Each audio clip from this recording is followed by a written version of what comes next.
নমস্কাৰ তোমালোক সকলোকে আমাৰ ইউটিউব চেনেলৰ অন্য এটা ভিডিঅ'লৈ স্বাগতম জনাইছোঁ। তো আজি আমি নৱম শ্ৰেণী বিজ্ঞানৰ প্ৰথম গোট পৰীক্ষাত আহিবলগীয়া যিকেইটা পাঠ আছে তাৰ পৰা কিছুমান আমি কমন কুৱেশ্যন চাম বা কমন কুৱেশ্যন কেইটামান বাছি দিম, ঠিক আছে। তো যদিহে তোমালোকৰ ক্লাছ 9ৰ যিখন কিতাপ আছে ন, তাৰ তোমালোকে যদি প্ৰথম চেপ্টাৰটো চোৱা, তাৰ পৰা যিকেইটা প্ৰশ্ন আহে সেইকেইটা প্ৰায় কি থাকে, ছেম থাকে। তো আমাৰ প্ৰথম পাঠটো হৈছে কি, আমাৰ চাৰিওকাষৰ বস্তুবোৰ, যি তোমালোকৰ প্ৰথম ইউনিট টেষ্টত চিলেবাছৰ মতে যিখন অফিচিয়েল চিলেবাছ আছে সেইখনৰ মতে যদি যাওঁ, তো আহিবলগীয়া প্ৰশ্নৰ ভিতৰত, ঠিক আছে, এইখিনিতে এটা তোমালোকৰ প্ৰশ্ন আছে, সেইটো হৈছে যে পঞ্চতত্ত্ব কাক বোলে বা পঞ্চতত্ত্বৰ নামকেইটা। তো এইটো ইম্পৰ্টেণ্ট হয়, এইটো আহে পৰীক্ষাত, ঠিক আছে। তাৰপিছত আহিলে তোমালোকৰ ইয়াত যদি চোৱা, ইয়াৰ এছাই একক, ভৰৰ এছাই একক, আয়তনৰ এছাই একক, এইবোৰ আহে পৰীক্ষাত, MCQ আহে ইয়াৰ পৰা। তাৰ পাছতে আহিলে তোমালোকৰ পদাৰ্থৰ কণিকাবোৰৰ বৈশিষ্ট্য। তো পদাৰ্থৰ কণিকাবোৰৰ বৈশিষ্ট্য যদি তোমালোকে চোৱা ন, ইয়াত আছে তোমালোকৰ তিনিটা আছে। এটা হৈছে তোমালোকৰ এইটো এটা হয়, তাৰপাছত এইখিনিতে এটা আছে, আকৌ এইটো হয়।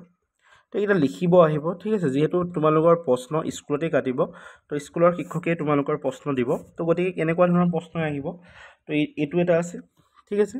তাৰপৰা এইখিনিতে আছে তোমালোকৰ এটা ব্যাপন কাক বোলে। ব্যাপন কাক বোলে পৰীক্ষাত আহি থাকে, প্ৰায় 1 নম্বৰৰ প্ৰশ্ন হয়। তো ইয়াত যদি চোৱা তোমালোকৰ প্ৰশ্নাৱলীৰ পৰা প্ৰশ্ন আহে, ঠিক আছে, অনুশীলনীৰ পৰাও আহে, কিন্তু প্ৰশ্নাৱলীৰ পৰা বেছি আহে। কিন্তু প্ৰশ্নাৱলী বা অনুশীলনী চোৱাৰ আগতে পাঠটো ভালকৈ পঢ়িবা, পাঠটোৰ ভিতৰত পঢ়িবা, আৰু পঢ়াৰ পিছত কি প্ৰশ্ন আহিব পাৰে নিজে অলপ আইডিয়া কৰিবা, ঠিক আছে।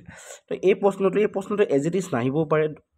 এটা MCQ বনাই দিব, ধৰি লোৱা MCQটো বনাই পেলাই ভিতৰত সুধিব যে কোনটো পদাৰ্থ হয় বা কোনটো পদাৰ্থ নহয়, ঠিক আছে। প্ৰশ্নাৱলীখিনিতো তোমালোকে চাবই লাগিব।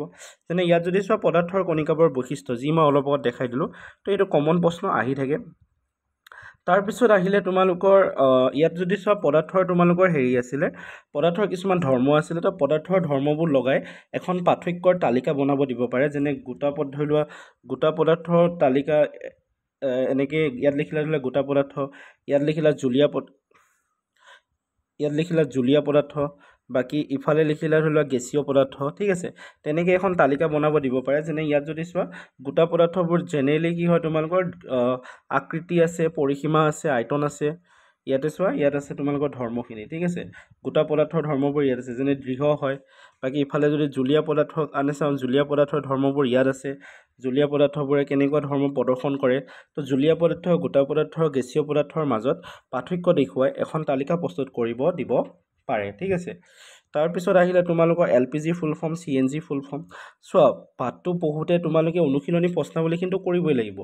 যিহেতু এতিয়া প্ৰশ্নৰ পেটাৰ্ণবোৰ চেঞ্জ হৈছে, গতিকে তোমালোকে পাঠটো খৰচি মাৰি পঢ়িব লাগিব, আৰু পাঠটোৰ ভিতৰৰ প্ৰশ্নবোৰ চাব লাগিব, আৰু পাঠটো যেতিয়া পঢ়িবা নিজে আইডিয়া কৰিব পাৰিব লাগিব কি কি প্ৰশ্ন আহিব পাৰে, ঠিক আছে। তো ইয়াৰ ভিতৰত তোমালোকৰ এইখিনিতে যদি চাওঁ, আমাৰ এইবোৰ আছে, দেখিছা, এইবোৰৰ ডেফিনেশ্যন 1 মাৰ্কৰ কাৰণে। দৃঢ়তা কি হয়, সংকোচনশীলতা কি হয়, গতি শক্তি কি হয়, এনেকুৱা আহিব।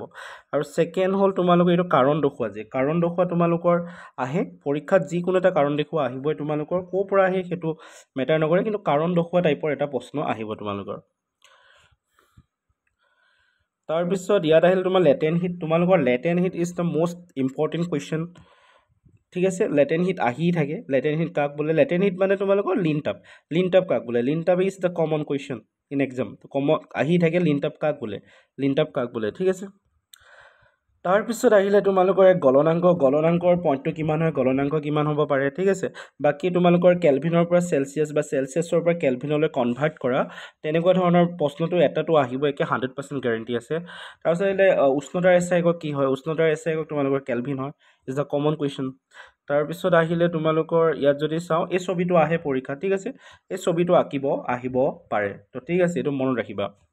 তাৰপিছত এইখিনিতে আৰু এটা প্ৰশ্ন আছে যে গোটা বৰফ কাক বোলে? গোটা বৰফ is the common question in exam. তো এইটো গোটা কাৰ্বন ডাই অক্সাইড, গোটা বৰফ বুলি কোৱা হয়, বা শুকান বৰফ বুলি কোৱা হয়, বা গোটা কাৰ্বন ডাই অক্সাইড বুলি কোৱা হয়। এইটো আহি থাকে পৰীক্ষাত, 2 নম্বৰ আহে, তো এইটো মনত ৰাখিবা। তাৰপিছত আকৌ এইটো এটা ইম্পৰ্টেণ্ট কুৱেশ্যন, এইটো তোমালোকে MCQত আহিবই, যে কেনেকৈ আমি গেছীয় পদাৰ্থক জুলীয়া কৰিব পাৰোঁ। দুটা উপায়, চাপ প্ৰয়োগ কৰি বা উষ্ণতা কমাই। তাৰপিছত এই বস্তুটো যে দেখিছা এই বস্তুটো তোমালোকে ইয়াৰ পৰা প্ৰশ্ন বনাব যে গোটাৰ পৰা জুলীয়া কৰা প্ৰক্ৰিয়াটো কি কোৱা হয়, জুলীয়াৰ পৰা গোটা কৰা প্ৰক্ৰিয়াটো কি কোৱা হয়, বা জুলীয়াৰ পৰা গেছীয় কৰা প্ৰক্ৰিয়াটো কি কোৱা হয় আহিব। তাৰপৰা এইখিনি থাকিলে তোমালোকৰ ঊৰ্ধ্বপাতন কাক বোলে, এইটো এটা ইম্পৰ্টেণ্ট প্ৰশ্ন হয়।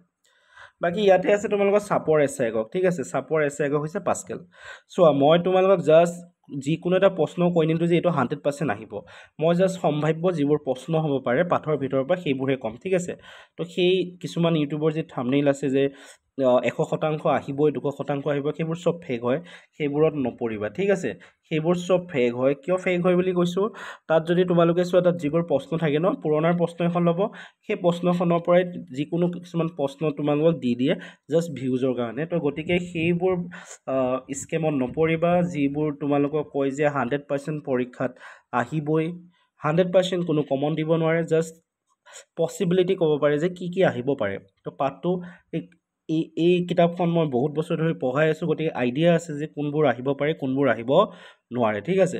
তো গতিকে তেনেকুৱা ধৰণৰ ভিডিঅ' চাবা বা তেনেকুৱা ধৰণৰ বস্তুবোৰ চাবা, এইবোৰ ফেক নাচাবা যিবোৰ তোমালোকক জাষ্ট মিছলিড কৰে just in terms of views, ঠিক আছে।